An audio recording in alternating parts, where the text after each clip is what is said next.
Salut les frères, j'espère que tout le monde va bien. Bon, sans mes lunettes de soleil, je les ai oubliées à la maison. Alors figurez-vous, je suis venu aujourd'hui ici, dans cette place, bon, on va dire mythique. Parce que, étant plus jeune, je venais souvent ici faire la messe avec des amis, avec mes oncles. Et justement aujourd'hui, c'est cet oncle-là qui va se marier par la grâce du Seigneur le 12, le 13 et le 14. Alors il faut comprendre que traditionnellement en Afrique, nous avons ce qu'on appelle le mariage coutumier, là où tu envoies ta famille, ou bien un ami, ou bien des oncles, ou bien en tout cas des connaissances qui vont demander la main, traditionnellement, de ta tendre moitié de ton épouse. Là, on donne de la cola, il y en a qui boivent du vin, on distribue des pagnes traditionnelles, des tissus. Ça, c'est le premier acte. Le deuxième, c'est le mariage religieux. Attends pour moi. Le deuxième, c'est le mariage civil. Excusez-moi, le mariage civil. Alors, le mariage civil, comment ça se passe? Comme dans tous les pays du monde. C'est le mariage où effectivement tu vas sceller ton union devant les juridictions du pays, c'est-à-dire bien commun ou bien séparé, whatever, comme tu le sais. Alors le troisième palier ou bien le troisième élément ou bien la troisième étape, c'est là où effectivement vous allez célébrer, vous allez faire ce qu'on appelle le mariage religieux. Alors pour ça, on a fait donc des réunions, des rencontres. Comme tu le sais, en Afrique, nous avons des ramifications, la famille est assez large, ça dépend. Alors, ces oncles, c'est des oncles qui sont en même temps des amis, on a grandi ensemble. Parce que cet oncle dont je parle, je suis plus âgé que lui. Et ça arrive en Afrique, que tu sois plus âgé que ton oncle. Alors, il va se marier, tout le monde est content, on a convié tout le monde. Et il y a même eu une rencontre Zoom où effectivement chacun donnait son avis. Alors, quand il s'est agi de donner mon avis à moi, je leur ai dit, très sincèrement, je vais être cash. Cash, ça veut dire, je vais dire forcément ce que je pense parce que c'est comme ça que je suis. Comme ça, au moins, comme j'ai l'habitude de le dire sur cette chaîne, input, output. Ce que tu vas mettre sincèrement, si c'est bien ruminé, c'est bien réfléchi, c'est forcément ce que tu auras en définitive en output. Alors j'ai clairement dit, je ne suis pas d'accord sur le fait que nous ayons 300 invités, qu'il y ait beaucoup de dépenses, qu'il y ait des considérations folles, qu'il y ait des festivités incommensurables et inconsidérées qui pourraient occasionner alors des lendemains difficiles. C'est comme ça que je l'ai dit. Mais fondamentalement, je suis parti sur le principe que ce n'était pas normal et que ces âges où effectivement, dans l'ancien système catholique, les gens faisaient des dépenses, faisaient des mariages fastueux ou bien où effectivement il y avait beaucoup d'invités, je n'étais pas dans cette optique. Alors j'ai dit ce que j'ai pensé, j'ai dit ce que je pensais et il y en a beaucoup qui n'étaient pas d'accord. Alors leur logique à eux, c'était justement qu'il y ait des convives, qu'on fasse de grands festins, qu'il y ait à la limite un banquet, qu'il y ait 3 invités, qu'il y ait des pages, qu'il y ait un traiteur. Alors je me rappelle, ma défunte maman. Alors elle me disait, prospère pour ton mariage, j'ai prévu quelque chose comme 5-6 millions et on l'a prévu pour toi. Je lui ai clairement dit, à l'époque, on est en 2007, que maman, moi je ne voulais pas de ça. Ce type de mariage, je pense que c'est révolu, les temps ont changé. Tu vois, même aujourd'hui, l'Église est en train de statuer sur la position de l'Église, comment l'Église devait se comporter par rapport aux préservatifs, comment l'Église devait se comporter par rapport aux prêtres pédophiles, on va le dire ici, comment l'Église devrait se réorganiser. Récemment, on a vu Macron qui a rendu visite au pape et l'Église est en train de revoir son fonctionnement. Alors, il est clair que le fonctionnement de l'Église, du Vatican, du temps des Gorgias, du temps des Machiavel, de l'Italie ancienne, ce fonctionnement de l'Église est totalement différent de l'Église d'aujourd'hui où effectivement nous voyons une certaine modernité, une certaine adaptation de l'Église par rapport aux réalités des frères catholiques. Alors ainsi je voulais dire que ma foi, très sincèrement, moi je suis catholique pratiquant, je vais à la messe, j'amène mes enfants, quotidiennement, en tout cas chaque semaine, je m'évertue selon mes tâches à m'accorder des heures pour aller prier, m'incliner devant mon Seigneur et j'y crois fondamentalement.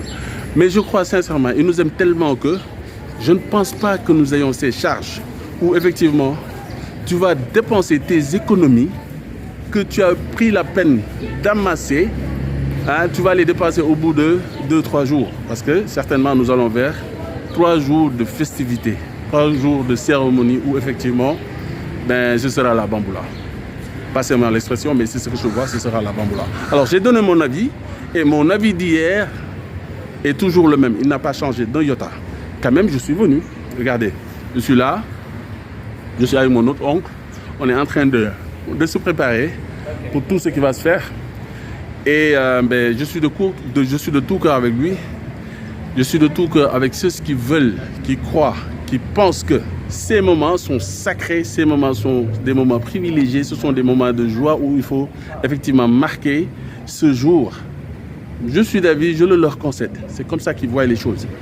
Alors, je vais finir par dire, le second point, principalement, certainement, c'est la maman. Parce que la maman, c'est ma grand-mère. En fait, c'est la petite sœur à ma grand-mère véritable. C'est ça l'Afrique. C'est-à-dire, la maman à ma maman, sa petite sœur, c'est ma grand-mère. Vous avez compris? Alors, la maman, elle est vieillissante. Et son dernier fils, le plus petit, qui est mon oncle, certainement, sachant cela, voudrait que sa maman, avant la fin de sa vie, que Dieu la garde avec nous encore très très très longtemps, il voudrait marquer le coup. Marquer le coup, c'est-à-dire faire une festivité pour que, dans la tradition, qu'elle puisse accueillir ses amis, qu'elle puisse aussi fêter, comme le font les autres fils des autres familles. C'est ça la réalité africaine.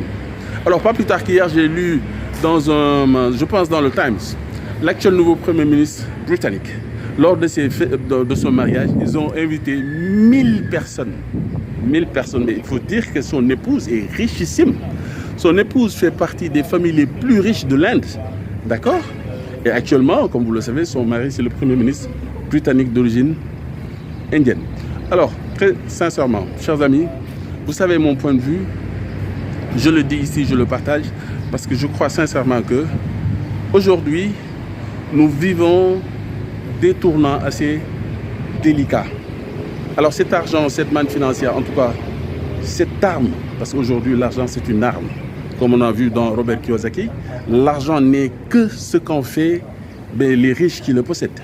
Tu as de l'argent, tu peux transformer cet argent en une arme qui pourra t'aider pour des lendemains meilleurs.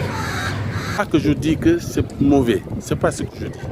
Je dis, et je veux le répéter ici solennellement, libre à ceux qui veulent célébrer, manifester dans la joie ce jour spécial, libre à eux effectivement de faire des dépenses, même s'ils devaient prendre des économies. Aujourd'hui, au moment où je vous parle, au moment où effectivement nous avons d'autres considérations, je pense que ce ne serait pas opportun. Shout out. Peace à tous ceux qui s'aiment, peace à tous ceux qui sont à travers le monde, qui recherchent la douce moitié, ou bien en tout cas le doux époux qui sera tout le temps là pour lui ou bien pour elle. D'accord? Ben c'est pas des blagues, je suis là justement pour... Peace out. Alors je retourne les festivités. Je suis le premier soldat. Ciao, ciao. Je suis là. Mais la salle est très grande, hein? Deux bulles. Ben, il y aura tout ça. Ok.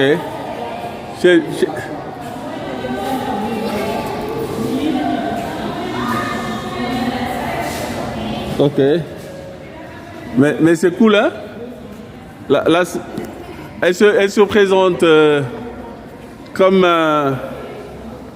une salle qui pourra prendre 300 personnes. Forcément, elle pourra prendre 300 personnes. C'est clair.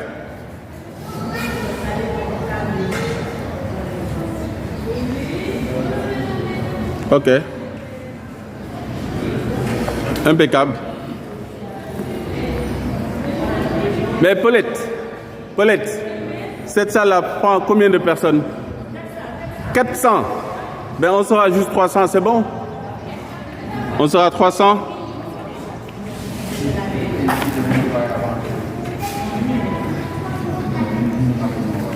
Ok, mais